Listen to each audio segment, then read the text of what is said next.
Good morning. I'm Brian Myers from the New Zealand Government Communication Security Bureau.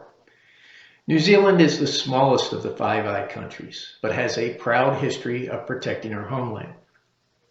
The GCSB is charged with providing cybersecurity to the New Zealand government, analyzing intelligence, and providing assistance in protecting New Zealand's national security. We operate within a strict set of laws that spawn from common law. Because of our history, we tend towards our British roots more than the more libertarian American ones. I have been working with networking and cybersecurity for nearly 20 years. My team and I have just returned from the Five Eyes Summit in London, where we successfully worked with our peers and defended our infrastructure from a series of attacks. This testimony is offered in defense of those efforts and as a basis to legally go after the bad actors that attacked our infrastructure at the summit, if more evidence can be developed.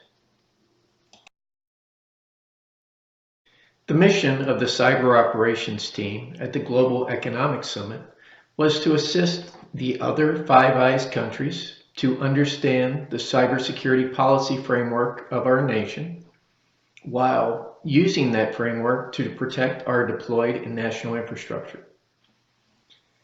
New Zealand's cyber strategy gives us the policies that govern cybersecurity management and technology use, both inside and outside of the government.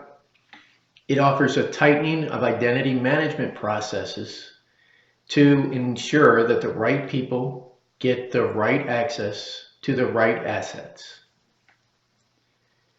Through our comparison of other Five Eyes nations, we validated that most of the Five Eyes countries adopt similar International Organization for Standards, ISO, processes, with the Americans following the National Institute of Standards and Technology, NIST, framework for protecting their entities. NIST and ISO do not differ greatly. At the start of the summit, it was discovered that there was an analogous network traffic occurring and multiple cyber attacks targeting the network. Our Chief Information Security Officer directed that we analyze the traffic, and we were able to determine that IP addresses associated with malicious traffic and create a chain of custody to document our findings. The other countries in the Five Eyes conference did the same.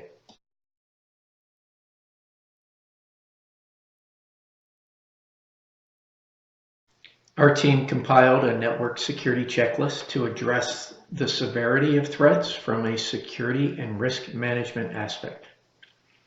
We used a vulnerability matrix to compare with a vulnerability scan of the network, which detected security gaps in that network. We then developed an incident response plan to detail how to successfully identify and respond to any computer security incidents as they occur. Following the development of the IR plan, it was important to evaluate existing service level agreements to assess how effective they were and whether the service provider had met the promised levels. We looked at software development lifecycle and how the development is implemented, with a focus on risk versus cost and improvements to be recommended on how the SDLC should be rolled out. We highlighted the details of 2 attacks, in addition to the forensics on the bad IP discussed earlier: a distributed denial of service attack and a ransomware attack through phishing. Our forensics report was published, focusing on a detailed description of what occurred and how our incident response team responded. We continued by implementing a business continuity plan to ensure that the attacks could not recur. Finally, we concluded with recommendations on how to mitigate security risk and harden our operating system to make them as bulletproof as possible to thwart cyber attacks in the future. Those recommendations follow. Our team recommends an enterprise endpoint security software solution be installed on all our systems in order to prevent and mitigate attacks. Endpoint security protection helps to secure the network and prevents the introduction of malware, blocks malicious activity, and provides remediation solutions. The layered approach consists of a firewall, anti-malware protection, intrusion prevention features, web management, external device control, threat response, vulnerability scanning, patch management, and email protection. The endpoint security protection, if installed prior to the attacks, should have provided the means to either prevent or mitigate these attacks. We also recommend that our system security team review the hardening standards for the devices in use. Our staff with access should be advised on the attempts and should be reminded of their training on information security and especially phishing. An internal vulnerability and compliance audit should be performed to ensure the systems are properly hardened and patched. Additionally, an external penetration test should be performed to locate any yet to be found vulnerabilities. Any risk found during these recommendations should be added to the risk register and mitigated where possible. If necessary, part or all of the system should be taken offline to protect the information and mission. Finally, employee training is a must. Knowledge checks should be conducted during application process in order to gauge whether an employee stands in regard to their knowledge of security awareness. A security training session should be held during orientation, followed by an assessment exam to test the employee's understanding of the training. Training and assessment should be completed at least every 6 months to reinforce their awareness. If an employee is found to be non-compliant with security practices discussed, appropriate follow-up actions should be taken. What are the legal challenges associated with cyber incidents involving foreign countries? How do internal laws affect e-discovery? Thank you for your questions. I'll handle them in the order you presented them. There are numerous challenges to handling cyber incidents involving foreign countries. I will discuss the top 3. First, international law, or the law of nations, is a set of rules, norms, and standards generally accepted in relation between nations. It establishes normative guidelines and a common conceptual framework to guide states across a broad range of domains, including war, diplomacy, trade, and human rights. International law thus provides a means for states to practice more stable, consistent, and organized international relations, with the goal usually being to make the country more powerful and/or their citizens safer. The sources of international law include international customs, treaties, and the general principle of law recognized by most national legal systems. In cyberspace, it is a rare case where countries can agree on the basis of evidentiary and rules, much less a way to prosecute a citizen of one nation in the court of another. International law differs from state-based legal systems in that it is primarily, though not exclusively, applicable to countries rather than to individuals, and operates largely through consent, since there is no universally accepted authority to enforce upon a sovereign state. Consequently, states may choose not to abide by the international law and even break a treaty. However, such violations, particularly in customary international law and peremptory norms can be met with coercive actions ranging from military intervention to diplomatic and economic pressure. The second area is data sovereignty. Data sovereignty is the idea that data are subject to the laws and governance structures within the nation where it resides. The concept of data sovereignty is closely linked with data security, cloud computing, and technological sovereignty. Unlike technological sovereignty, which is vaguely defined and can be used as an umbrella term in policymaking, data sovereignty is specifically concerned with the questions surrounding the data itself. Data sovereignty is usually discussed in two ways: in relation to indigenous groups and indigenous autonomy from post-colonial states, or in relation to transnational data flow.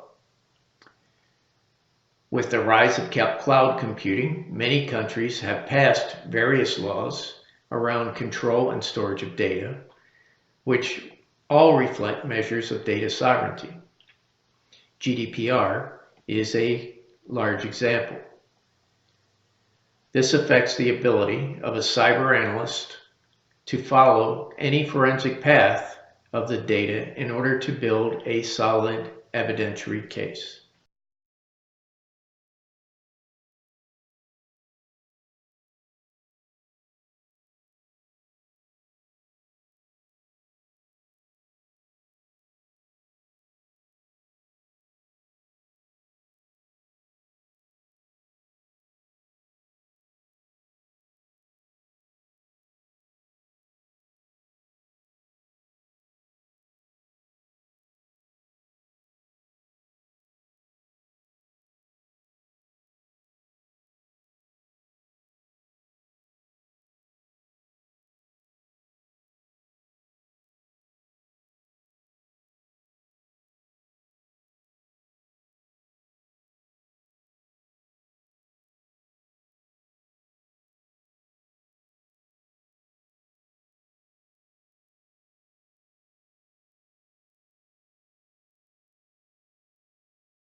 The third area is that of attribution. Attribution means tying an actor to an act. For a nation state to be held responsible under international law for a particular act, that act must be attributable to the state. There are a variety of ways this can occur, but in Western systems, the preponderance of evidence must point towards that actor. This can be aided by forensic evidence that points towards a particular bad actor, but doesn't come to a full conclusion. In most cases, the conduct of only the official state organs, such as government departments and officials, will be attributable to the state. If a citizen of that country acts, it is most likely not attributable to the state. Moving on to e-discovery. Electronic discovery refers to any process in which electronic data is sought, located, secured, and searched with the intent of using it as evidence in a civil or criminal case. E-discovery can be carried out offline on a particular computer, or it can be done in a network. E-discovery, in order to hold up in case, must show a direct path that the forensic analyst took to get to the place where the data existed. An electronic chain of evidence is used to show that the forensic analyst had the correct source and path for the data being used as evidence.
Having discussed data sovereignty previously, a country may or may not allow data to be examined, copied, or removed from its systems by a citizen, or especially a government employee like me, of another country.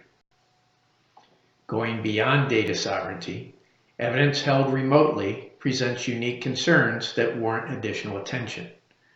Where cloud services are involved, these concerns include the service providers, such as the companies providing the remote storage, those providing communication services to the cloud providers, and those providing software services on top of the other two. Additional concerns rise over the territoriality of data and concerns about technical challenges to evidence collection, analysis, and presentation. Despite these concerns relating to accessing remotely held digital evidence, forensics analysts do, in some cases, manage to find and document the correct path to find the evidence they need. This usually brings up legal challenges during the case, forcing the forensicist to attempt to explain the complex path taken to a judge and or a jury who has little or no technical background. The evidence, therefore, is usually easily impeached. In short, international clouds that cross legal boundaries are not governed by a single set of laws. Therefore, since proof of viability of the evidence rests with the analyst and prosecution, a wily defender may be able to prove enough doubt about the provenance of evidence that it will be disallowed in court.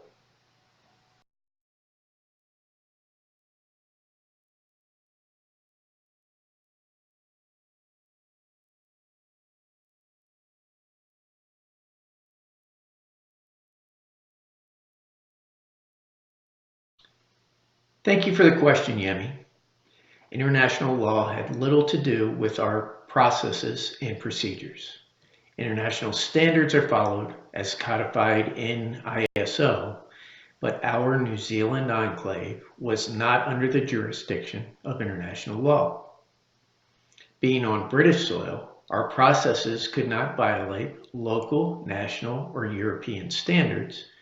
However, with the similarities of New Zealand to English law, there was not much risk of violation in our handling of these forensic investigations. Diving into GDPR, the European Union put strong data protection requirements in place 3 years ago. GDPR, the General Data Protection Regulation, is a set of regulations on data protection and privacy for all individual citizens of the European Union and anyone acting in the European Economic Area. Specifically for this case, it also addresses the transfer of personnel data outside of the EU or EEA areas. The GDPR aims primarily to give control to individuals over their personal data and to simplify the regulatory environment for international businesses by unifying the regulation within the EU. Like any regulation in the area of data sovereignty, it is difficult to enforce outside the EU signatory countries. What conflicts arose between ethics and international laws during the forensic investigation? How did these conflicts affect the investigation? If they existed, how were the conflicts mitigated or resolved? Thank you, Cedric. This will be one of the shorter answers because conflicts between ethics and international law did not arise for the New Zealand team. While we did want to track the bad actor through every means necessary, the investigation stopped when we could not provide a complete chain of custody. If we could not legally prove the forensic path, we did not continue down that path. Other means, like legal or diplomatic pleadings, may further our success, but those could not be counted on, and in these cases, the time has not yet been devoted to working these factors.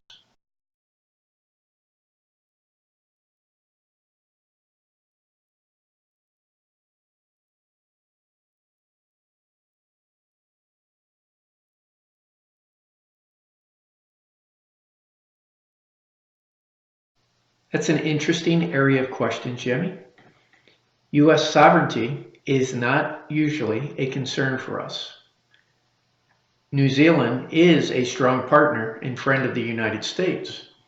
The U.S. diplomatic presence in New Zealand dates back to the commissioning of the first U.S. consul in 1838. Formal diplomatic relations were established in 1942, following the United Kingdom's recognition of New Zealand's domestic and external autonomy within the British Empire. Bilateral ties have improved dramatically in the past several years. In 2010, the United States and New Zealand signed the Wellington Declaration, reaffirming close ties between the two countries and outlining future practical cooperation. This was enhanced in 2012 by the signing of the Washington Declaration, which strengthened the defensive relationship by providing a framework and strategic guidance for security cooperation and defensive dialogues. To your second question, as far as we could tell, there were no dangers of our investigation harming U.S. assets, either government, business, or people in any way. Should the bad actor be found to be an American citizen or residing in America, the two countries have strong extradition treaties to support each other's criminal justice efforts.